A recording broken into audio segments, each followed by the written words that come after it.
Hello guys, welcome back to our YouTube channel Videsh वाला।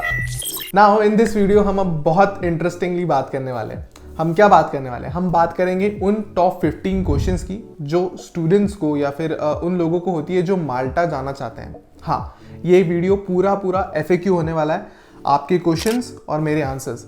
हम बात करेंगे उन टॉप 15 क्वेश्चंस के बारे में जो जनरली स्टूडेंट्स को होते हैं रिगार्डिंग अगर वो जा रहे हैं माल्टा स्टडी पर्पस से या फिर वर्क पर्पस से भी, या वहाँ जाके स्टडी पर्पस से जा रहे हो फिर वहाँ जाके काम करना चाह रहे हैं। तो इससे रिलेटेड जो बच्चों को सारे क्वेश्चंस हैं, उन सारे क्वेश्चंस में से हमने टॉप 15 क्वेश्चंस निकाले जो आपकी सारी क्वेरीज को सॉल्व कर देंगे। और इस वीडियो में मैं कोशिश करूंगा कि आपको सारे जवाब मैं दे सकूं। So let's dive into it.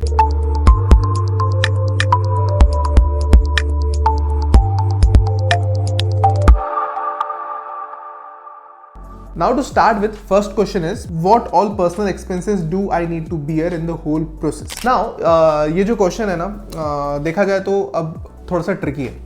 आपकी ट्यूशन फीस और आपकी वहाँ रहने के अकोमोडेशन चार्जेस या वहाँ रहने का आपका जो मंथली एक्सपेंस है वो अगर हम एक्सक्लूड करके बात करें तो आपकी जो पूरी स्टडी प्रोसेस है जिसके अंदर आपका वीज़ा हो गया, एडमिशन प्रोसेस हो गई, एडमिशन फीस हो गई, आपकी फ्लाइट्स टिकट्स हो गए, वीज़ा चार्जेस हो गए, VFS चार्जेस हो गए, अकोमोडेशन के प्राइमरी चार्जेस हो गए, ये जो सारे चार्जेस हैं जो आपको ये प्रोसेस के पहले से पे करने पड़ते हैं। तो आई थिंक अराउंड आपको इस प्रोसेस में अराउंड 80,000 से लेके 1 लाख रुपए यानी 1 लाख रुपीज़ तक आपको पे करना पड़ सकता है, जो आपको एडिशनल खर्चा आ सकता है। ये खर्चा अलग है वो खर्चे से जो आप माल्टा जाके ट्यूशन फीस पे करेंगे और फिर वहाँ पे जाके आपका जो मंथली एक्सपेंस होगा वो। तो हाँ, अराउंड 80,000 टू 1 लाख रुपीज़ में आपका ये सारा एडिशनल खर्चा आराम से निकल जाता है। नाउ द सेकेंड क्वेश्चन ये है, how much funds I will need to show and who can sponsor me. ठीक है, सही बात है। बच्चों को बहुत डाउट होता है इस बारे में कि मैं कितने फंड्स दिखाऊं और मुझे कौन कौन स्पॉन्सर कर सकता है। तो इसके लिए मैं आपको सीधा बताता हूं कि माल्टा में अगर आप स्टडी वी पर्पस से जा रहे हैं तो आपको आपके अकाउंट में अराउंड 12 लाख रुपीज़ फिक्स रखने पड़ते हैं। 12 लाख रुपीज़ फिक्स रखना ये कंपल्शन है। अपार्ट फ्रॉम दैट आप जिस कॉलेज में एडमिशन ले रहे हैं या जिस कोर्स में एडमिशन ले रहे हैं उसकी फीस होगी, तो उस फी का आपको पहले ही एडवांस पे करना पड़ता है माल्टा में। तो उसमें आपने जैसे वो डिपेंड करता है कि आपने जिस कॉलेज में वो कॉलेज आपसे कितना फीस डिमांड कर रहा है। कुछ कॉलेजेस 30% डिमांड करते हैं, कुछ कॉलेजेस 20% डिमांड करते हैं, कुछ कॉलेजेस 50% डिमांड करते हैं। तो लेट्स सपोज कि आपने अगर किसी कॉलेज में 50% फीस एडवांस में डिपॉजिट कर दी है और आपने 12 लाख रुपए आपके शो फंड्स में रखे हैं, तो 12 लाख प्लस बचे हुए 50% जो आपको फीस पे करनी है वो, ये दोनों मिला के आपको अकाउंट में शो करने पड़ते हैं कि आपके पास में इतना पैसा है अगर आप माल्टा जा रहे हैं तो। द नेक्स्ट थिंग, आपको कौन स्पॉन्सर कर सकता है? तो आपको स्पॉन्सर आपके पेरेंट्स तो ऑब्वियसली कर सकते हैं, आपके पेरेंट्स आपको इजीली स्पॉन्सर कर सकते हैं। द नेक्स्ट थिंग, आपकी जो फर्स्ट कजिन फैमिली होती है वो आपको इजीली स्पॉन्सर कर सकती है। तो हाँ, आपको अगर किसी स्पॉन्सरशिप लेना है तो यही दो आपके पास ऑप्शंस हैं जिनके जरिए आप आराम से स्पॉन्सरशिप ले सकते हैं। Now the third question is what are the attestation required. अब आपको क्या क्या अटेस्टेशंस लगेंगे अगर आप माल्टा जा रहे हैं? तो माल्टा में एक ही अटेस्टेशन आपको जो लगता है आपके डॉक्यूमेंट्स से वो है अपोस्टाइल। अब अपोस्टाइल आपको सिर्फ आपके एजुकेशनल डॉक्यूमेंट्स पे कराना है और वो भी आपके लेटेस्ट एजुकेशनल डॉक्यूमेंट्स पे। अगर सपोज कीजिए अगर आप बैचलर्स के लिए जा रहे हैं तो आपका जो 12th का डॉक्यूमेंट है, 12th का आपकी जो मार्कशीट है उसे आपको अपोस्टाइल कराना होगा। अगर आप मास्टर्स के लिए जा रहे हैं तो आपका बैचलर्स का जो डिग्री होगा उसे आपको अपोस्टाइल कराना होगा। इसके चार्जेस वेरी कर सकते हैं 2,000 से लेकर 5,000 रुपए के बीच में। इसमें हाँ, आपकी कुरियर सर्विसेज भी इंक्लूड होती हैं, तो इसके बीच में 2,000 से 5,000 रुपए के बीच में आपके पर डॉक्यूमेंट आपका अपोस्टाइल आराम से हो जाता है। Now the most frequent question ever asked, can I change the stream of my studies. हाँ, तो अब ये बहुत लोग ऐसा करते हैं कि जिन्होंने PCM किया है, जिन्होंने बैचलर्स इंजीनियरिंग में किया है, वो दूसरे कोर्सेज में जाना चाहते हैं।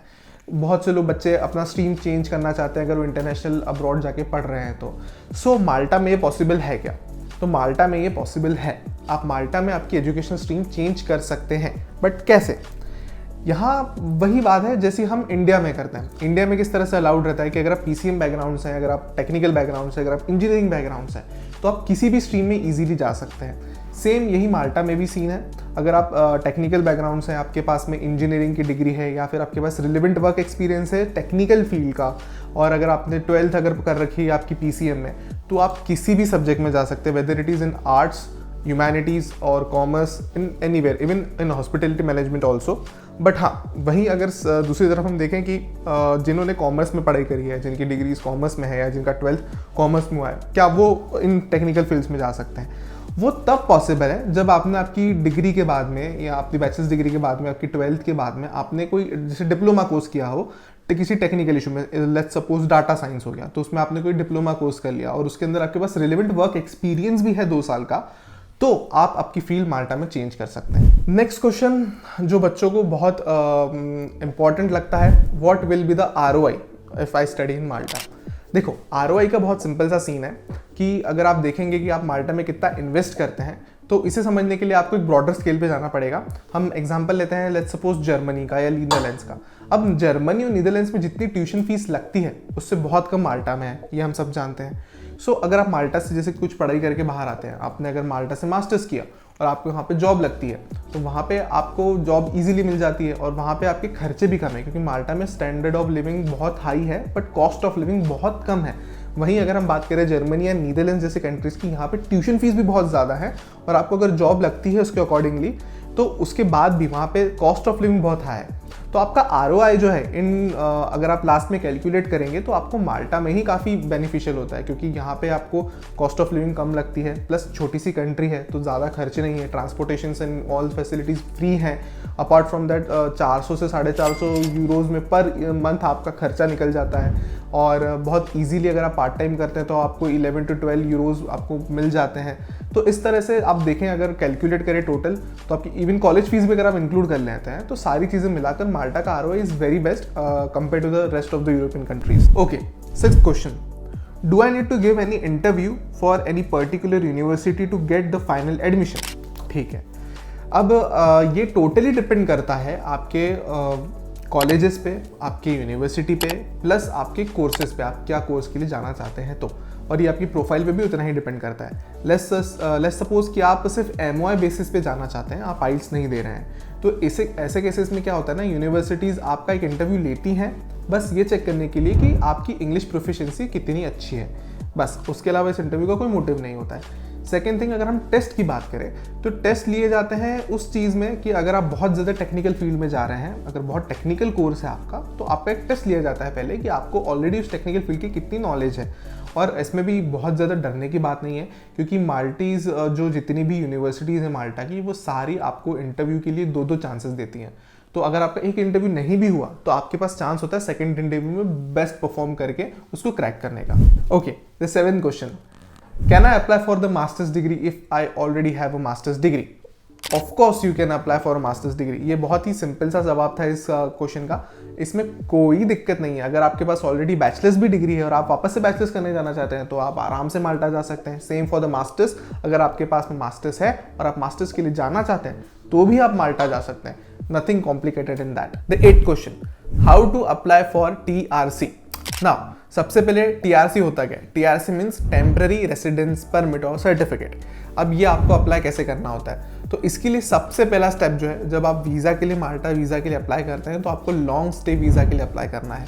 अगर आप एज ए स्टूडेंट भी जा रहे हैं या फिर वर्क परमिट के लिए भी जा रहे हैं, वर्क के हिसाब से भी जा रहे हैं, तो आपको लॉन्ग स्टे वीज़ा के लिए अप्लाई करना होता है। अभी लॉन्ग स्टे वीज़ा आपको 3 महीने का मिलता है। 3 महीने का मिलने के बाद आप जैसे ही माल्टा लैंड करते हैं उसके बाद आपको 90 डेज़ के अंदर आपकी TRC के लिए अप्लाई करना होता है। इसके लिए करना क्या होता है, जो आपका लोकल आइडेंटिटी माल्टा का ऑफिस है वहाँ आपको जाके TRC की एप्लीकेशन फिल करनी होती है।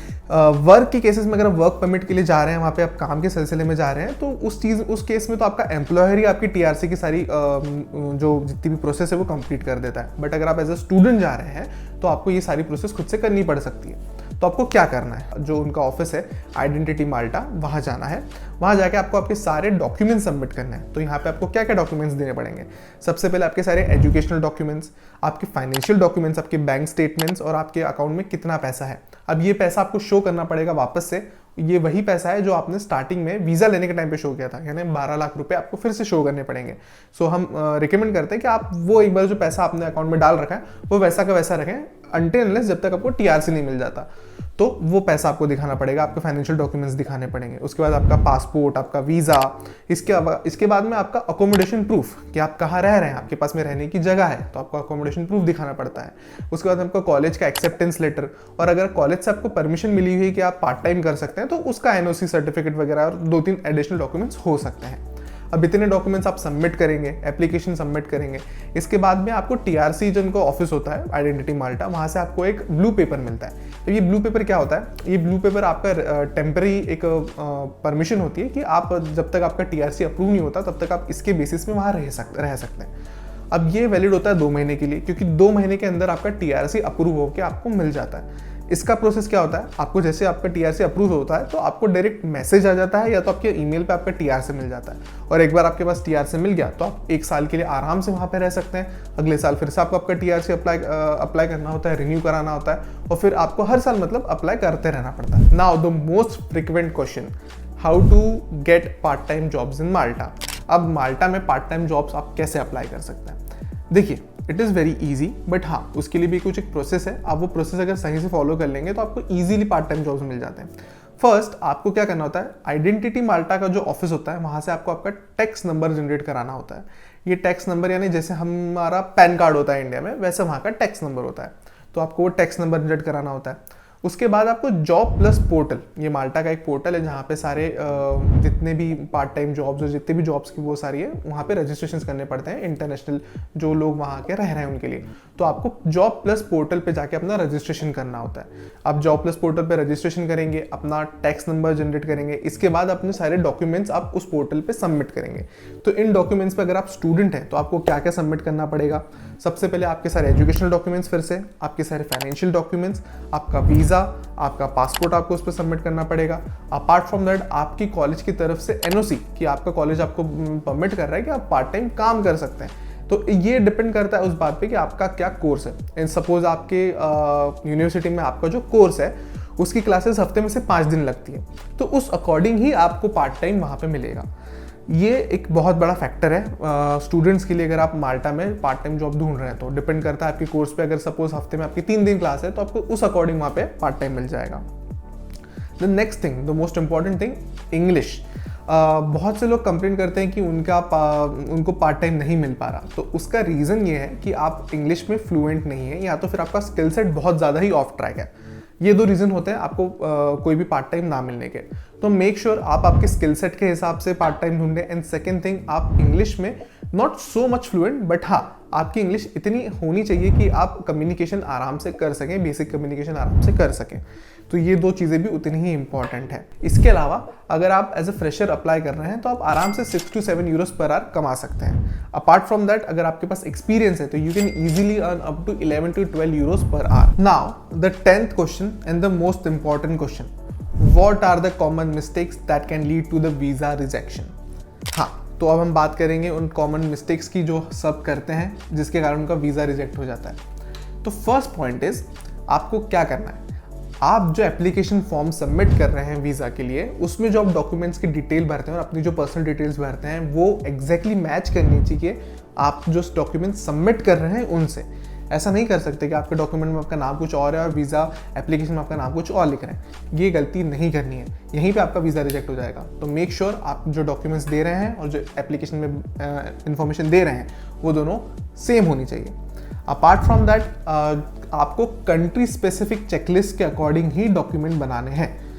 मतलब क्या कि अगर आप माल्टा जा रहे हैं तो माल्टा के वीज़ा के लिए एक स्पेसिफिक डॉक्यूमेंट्स की चेकलिस्ट बनी होती है कि ये डॉक्यूमेंट्स हमें इस तरह से चाहिए, तो आपको उसी अकॉर्डिंग डॉक्यूमेंट बनाने हैं। अभी डॉक्यूमेंट की लिस्ट आपको कहाँ मिलेगी? बहुत सिंपल है, आपको VFS ग्लोबल के साइट पे जाना है। वहाँ पे आप वीज़ा के लिए अप्लाई करने जब जाएंगे तो आप जब कंट्री सेलेक्ट करते हैं तो वो आपको पूरी डॉक्यूमेंट की चेकलिस्ट दे देता है कि इसी तरह से आपको डॉक्यूमेंट्स बनाने हैं। नेक्स्ट, आपका जो बैंक स्टेटमेंट आप शो करेंगे वो पूरा का पूरा अटेस्टेड होना चाहिए। लेट्स सपोज आप 6 महीने के लिए 6 महीने का बैंक स्टेटमेंट दिखा रहे हैं तो आपको वो पूरा जो स्टेटमेंट है वो अटेस्टेड होना चाहिए। नॉर्मल जो भी पूरा बैंक स्टेटमेंट है वो एक्सेप्टेबल नहीं होता, तो आपको अटेस्टेड कराना ज़रूरी है। अपार्ट फ्रॉम दैट आपका जो ट्रैवल डेट है उससे कम 2 महीने पहले आपको आपका वीज़ा अपॉइंटमेंट बुक करना है, ये आप नहीं कर सकती कि आपको जब जाना है उसके आपने 10-15 दिन पहले वीज़ा के लिए अप्लाई किया और फिर आप इंटरव्यू देने जा रहे हैं तो आपका वीज़ा रिजेक्ट हो जाएगा। मेक श्योर आपका जो ट्रेवल डेट है उससे कम आपको 2 महीने पहले आपको वीज़ा के लिए एप्लीकेशन कर देना है। अगर आप स्टूडेंट भी हैं और अगर आप वर्क परमिट के लिए जा रहे हैं तो भी, तो it is an very important point. Apart from that, next important point is आपके जो भी स्पॉन्सर हैं उनकी सारी डिटेल्स एक्यूरेट होनी चाहिए। आपको आपकी स्पॉन्सर की डिटेल्स भी सारी एग्जैक्ट देनी है, उसमें भी आप कुछ कम ज़्यादा नहीं कर सकते। नेक्स्ट थिंग, आपके सारे डॉक्यूमेंट जेन्युइन होने चाहिए। आपने अगर एक भी फेक डॉक्यूमेंट दिया आपको वहीं से वापस भेज दिया जाएगा। And the last and most important part is interview. तो इंटरव्यू बहुत इंपॉर्टेंट है क्योंकि आपका वीज़ा गारंटी होता है। वीज़ा का सबसे लास्ट स्टेप होता है इंटरव्यू। अगर आपने इंटरव्यू सही से दिया तो आपको आराम से वीज़ा मिल जाता है। तो मेक श्योर आप इंटरव्यू में सब सही बोल के आए और सब अच्छे से बोल के आए ना। ये क्वेश्चन भी बहुत फ्रिक्वेंटली हमें पूछा जाता है कि how can I convert my study visa into work permit. तो इसके लिए आपको क्या करना है, इसके लिए आपको 4-5 चीज़ें बहुत ध्यान में रखनी है और उस अकॉर्डिंग आपको आपके वर्क परमिट के लिए अप्लाई करना है। पहला, आपकी जो जितने भी एजुकेशन आप माल्टा में ले रहे हैं वो कंप्लीट होने के बाद ही आप वर्क परमिट के लिए अप्लाई कर सकते हैं। ऐसा नहीं कर सकते कि आप वाइल परस्यूइंग आप वर्क परमिट के लिए अप्लाई कर दें। तो आपको पहले आपकी एजुकेशन पूरी करनी है, फिर आप वर्क परमिट के लिए अप्लाई कर सकते हैं। सेकेंड थिंग, आपका कोई क्रिमिनल रिकॉर्ड नहीं होना चाहिए। तो जिनका क्रिमिनल रिकॉर्ड है उन्हें जॉब मिलने में मुश्किल हो सकती है। सो मेक श्योर कि कोई क्रिमिनल रिकॉर्ड मत रखना। Third point, before applying for work permit आपके पास में आपका जॉब अश्योरेंस लेटर होना ज़रूरी है। वेदर फॉर अगर आप पार्ट टाइम के लिए अप्लाई कर रहे हैं, फुल टाइम के अप्लाई कर रहे हैं या फिर आप फ्रीलांसिंग काम कर रहे हैं, पर आपके पास आपका जॉब अश्योरेंस लेटर या एक्सेप्टेंस लेटर होना चाहिए, फिर ही आप वर्क परमिट के लिए अप्लाई कर सकते हैं। Fourth and most important point is आपको आपका पोस्ट स्टडी वीज़ा यानी वर्क परमिट कब अप्लाई करना है। ये आपको अप्लाई करना है आपका स्टूडेंट वीज़ा खत्म होने के पहले ही। सो मेक श्योर आप ये भी ध्यान में रखें। Now the next question, what are the best job agencies in Malta. ये बहुत फ्रिक्वेंटली पूछा जाने वाला सवाल है, बट हम रिकमेंड करते हैं कि आप किसी एजेंसी के थ्रू जॉब ना ढूंढें। हम सजेस्ट करते हैं कि आप पर्सनली जॉब ढूंढें, विच इज़ बेस्ट। क्योंकि एजेंसीज के साथ में बहुत बार फ्रॉड भी होता है, बट स्टिल अगर आपको कुछ एप्लीकेशंस में या फिर जॉब ढूंढने में दिक्कत आ रही है तो these are the agencies which are trusted and authorised by the government. So इन्हीं के थ्रू अब आप जॉब्स ढूंढें। The names are Connect Agency, Vacancy Central, Quad, Ojo Group, Boston Link. So make sure कि अगर आपको इंडिविजुअल आपकी खुद के पर्सनल लेवल पे अगर जॉब मिल रहा हो तो आप पर्सनल लेवल पे जॉब ढूंढें, नहीं तो इन्हीं एजेंसीज के थ्रू जाएं, बट कोशिश करिएगा इनका यूज़ कम से कम करें। Now the next and the 13th question is, are there any college placements. अब मैं एक बात बहुत अच्छे से क्लियर कर देना चाहता हूँ, ये कॉलेज प्लेसमेंट्स वाला सीन जो है ना ये सिर्फ हमारे यहीं है। यानी क्या होता है ना कि आप अगर आपकी स्टडीज़ के बाद में आपको डायरेक्ट जॉब मिलने वाला जो सीन है कि आपके कंपनीज आपकी कॉलेज में आके आपको प्लेसमेंट्स दे रहे हैं, ये जो तरीका है ये सिर्फ इंडिया में ही है। बाहर की किसी भी कंट्री में, वेदर इट इज़ यूएस और कोई भी वेस्टर्न कंट्री हो या फिर यूरोप की कोई भी कंट्री हो, यहाँ पे प्लेसमेंट्स के लिए कैंपस प्लेसमेंट्स वाला सीन नहीं है। यहाँ पे माल्टा में एक जो चीज़ बहुत अच्छी है, यहाँ क्या होता है, यहाँ जॉब फेयर्स होते हैं। तो कॉलेजेस की कंपनीज के साथ में टाई अप होते हैं। तो जब भी कोई कंपनी जॉब फेयर लगाती है तो वो कॉलेजेस को इन्फॉर्म करती है कि हमारा जॉब फेयर लगने वाला है, तो आप आपके स्टूडेंट को बोल दीजिए he can come and apply. तो एज ए स्टूडेंट आपको वहाँ जाके अप्लाई करना पड़ता है उन जॉब फेयर्स में, and if you are shortlisted आपको जॉब मिल जाती है। Now our second last question is, can I find jobs outside Malta. अब ये भी बहुत इंपॉर्टेंट क्वेश्चन है और बहुत बच्चे बार बार पूछते हैं कि सिर्फ क्या माल्टा में ही मुझे जॉब मिलेगी अगर मैं एजुकेशन वहाँ करता हूँ। तो नहीं, ऐसा नहीं है। क्यों? क्योंकि आपके पास 2 एडवांटेजेस हैं। माल्टा में आपकी स्टडीज कंप्लीट होने के बाद में आपको 6 मंथ्स का जॉब सीकर वीज़ा मिलता है। तो इस जॉब सीकर वीज़ा के बेसिस पे आप ऑल ओवर यूरोप कहीं भी जॉब ढूंढ सकते हैं। एंड द नेक्स्ट थिंग, माल्टा एक शेंजन कंट्री है, तो इसका फायदा आपको यूँ मिलेगा कि you have already access to the 27 countries. So आप आराम से शेंगन कंट्रीज कहें या फिर पूरा यूरोप कहें, आप कहीं भी इन 6 मंथ्स के अंदर आराम से जॉब ढूंढ सकते हैं। नाउ द लास्ट क्वेश्चन जो बहुत बार हमें पूछा जाता है, and it is, can I do the self application. Yes, you can do the self application. अब बच्चे हमसे जब पूछते हैं कि क्या मैं सेल्फ अप्लाई कर सकता हूँ किसी कॉलेज में, यूनिवर्सिटी में, तो हम उन्हें बताते हैं कि हाँ, आप आराम से कर सकते हैं। आपको यूनिवर्सिटी पोर्टल पे जाके आपको सीधा एप्लीकेशन करना होता है। It's not a very tough process, पर उसके अंदर डॉक्यूमेंटेशन की जो प्रिपरेशन होती है वो काफ़ी लेंदी प्रोसेस होती है। वीज़ा प्रोसेस काफ़ी लेंदी प्रोसेस होती है, इसलिए कुछ बच्चे कंसल्टेंसीज के पास आना पसंद करते हैं। तो हम भी आपको रिकमेंड करेंगे कि अगर आप सेल्फ अप्लाई करना चाहते हैं तो यू कैन श्योरली डू। पर अगर आप किसी कंसल्टेंसी के पास जाना चाहते हैं तो मेक श्योर ऐसी कंसल्टेंसी के पास में जाए जो आपको मिनिमम चार्जेस के अंदर बेस्ट और इफेक्टिव सर्विसेज दे रहे हैं। So that's all for this video. ये थे top 15 and most asked questions. Let me know अगर आपके इसके अलावा भी कुछ क्वेश्चन और क्वेरीज हैं तो कमेंट सेक्शन में बिल्कुल बताइएगा कि ये भी आपका डाउट है. We will try to make video on that also. For more such informative content subscribe to Videsh Wala. Thanks for watching.